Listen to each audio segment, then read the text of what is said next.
আসসালামু আলাইকুম, সকলকে স্বাগতম নতুন আরেকটি ভিডিওতে। আজকের এই ভিডিওতে আমরা আলোচনা করব আপনাদের সাথে যে how to be fluent in English in a short time, যে আপনি ইংরেজিতে কিভাবে কত দ্রুত কথা বলতে পারবেন এবং কি বিষয়গুলো অনুসরণ করলে আপনি জিনিসটা অর্জন করতে পারবেন। এই বিষয়টা নিয়ে আজকের এই ভিডিওতে আমি পুরোপুরিভাবে আলোচনা করার চেষ্টা করব। তো চলুন কথা না বাড়িয়ে শুরু করি। সর্বপ্রথম আপনাকে যে জিনিসটা জানতে হবে সেটা হলো how to make a sentence, যে কিভাবে আসলে ইংরেজি বাক্যগুলো তৈরি করতে হয়।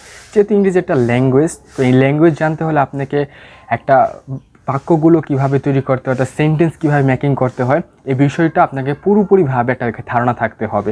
আমি ধরে নিলাম আপনি এই বিষয়টা খুব ভালোভাবে জানেন যে কীভাবে বেসিক সেন্টেন্সগুলো তৈরি করতে হয়। তবে যারা আসলে এগুলো জানেন বাট আপনারা চাইছেন একজন ব্রিটিশ কিংবা আমেরিকানদের মতন ইংরেজিতে কথা বলতে, যে কোনো জায়গায় বাঁচবেন না, তো এই জন্য ফার্স্ট অফ অল আপনাকে জানতে হবে how to make a sentence. এই জিনিসটা আপনি খুব ভালো মতন জানে যে কীভাবে বাক্য তৈরি করতে পারেন আপনাকে। এবং এই দ্বিতীয়ত যে কাজটা আপনার সবচেয়ে বেশি করতে হবে সেটা হলো প্র্যাকটিস এগেন অ্যান্ড এগেন। দেখুন, ইংরেজি একটা ল্যাঙ্গুয়েজ, এই ল্যাঙ্গুয়েজে আপনাকে প্র্যাকটিস করতেই হবে, যে যত বেশি পারেন আপনাকে চর্চা করতে হবে। ইংরেজি ভাষা যত বেশি আপনি চর্চা করবেন, যত বেশি আপনি প্র্যাকটিস করবেন, তত তাড়াতাড়ি সম্ভাবনা থাকবে সেই ভাষাটা শেখার পেছনে। তো প্র্যাকটিস করবেন যতটা সম্ভব আপনি পারেন, এটা হলো 2 নাম্বার স্টেপ। 3 নাম্বার স্টেপে আপনার যেটা করতে হবে সেটা হলো গেইনিং নিউ নলেজ, যে আপনাকে নতুন কিছু জানতে হবে।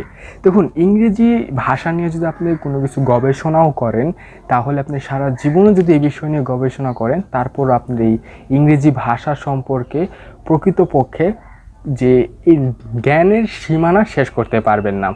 তো ইংরেজিতে যখন আপনি যদি নিজেকে যে কোনো বিষয়, যে কোনো জায়গায় নিজেকে ফ্লুয়েন্টলিভাবে বা দ্রুত কথা বলতে চান, আপনাকে নতুন নতুন কিছু জানতে হবে।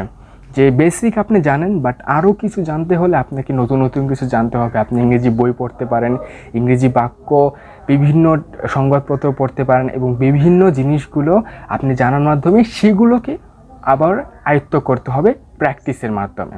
প্রথমত আপনাকে জানতে হবে how to make a sentence, দ্বিতীয়ত জানতে হবে আপনাকে প্র্যাকটিস করতে হবে, তৃতীয়ত আপনাকে নতুন নতুন কিছু জানতে হবে যাতে সেই বিষয়গুলো আপনি আবার পুনরায় ব্যবহার করতে পারেন। এবং 4 নাম্বার যে বিষয়টা হলো প্র্যাকটিসিং উইথ ডিফারেন্ট পিপল, যে আপনাকে বিভিন্ন মানুষের সাথে চর্চা করতে হবে, প্র্যাকটিস করতে হবে। কেন এই কথাটা বলছি? 2 নাম্বার ক্ষেত্রে আমি বলছি প্র্যাকটিস করবেন, 4 নাম্বারও এসে বললাম প্র্যাকটিস করবেন, তবে সেটা বিভিন্ন মানুষের সাথে। যখন আপনি বিভিন্ন মানুষের সাথে প্র্যাকটিস করবেন, তখন আপনি বিভিন্ন জিনিস জানতে পারবেন। কারণ বিভিন্ন দেশের মানুষের সাথে যখন আপনি কথা বলতে থাকবেন, তাদের নতুন নতুন আইডিয়া আপনি সেটা জেনারেট করতে পারবেন এবং আপনার স্পিকিং লেভেলটা আরও অনেকটাই উন্নত হবে এবং সেটাকে আপনি কাজে লাগিয়ে আপনাকে ইংরেজি ভাষাটাকে অনেকটাই দক্ষতা করে নিতে পারবেন।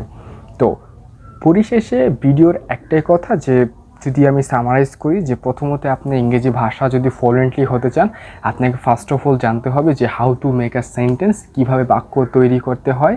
সেই বাক্যগুলোকে আপনি বারবার চেষ্টা করবেন প্র্যাকটিস করার এবং নতুন নতুন কিছু জানবেন, সেটা সংবাদপত্র, ইংরেজি বই পড়ার মাধ্যমে। এবং এই ভাষাটাকে এবং নতুন যে জিনিসগুলো জানছেন এবং আগে যে বিষয়গুলো জানছেন, সেই বিষয়টাকে কেন্দ্র করে আপনি বিভিন্ন মানুষের সাথে ইংরেজিতে কথা বলার চেষ্টা করবেন এবং আস্তে আস্তে ধীরে ধীরে একটা সময় আপনি ইংরেজিতে একটা পারদর্শী হয়ে যাবেন।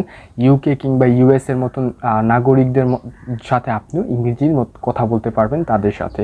এবং আপনার জার্নিটা যাতে আরও সহজ হোক, তার জন্য ইংলিশ ফ্লুয়েন্টলি মাস্টার আমাদের পক্ষ থেকে আপনাকে আপ্রাণ চেষ্টা করে যাচ্ছে বিনামূল্যে ইংরেজি শেখানোর পেছনে। যদি নতুন হয়ে থাকেন অবশ্যই চ্যানেলটি সাবস্ক্রাইব করবেন যদি আপনি আসলেই ইংরেজি শিখতে চান। দেখা হচ্ছে পরবর্তী ভিডিওতে নতুন বিষয় নিয়ে। ভালো থাকবেন সকলেই। আসসালামু আলাইকুম।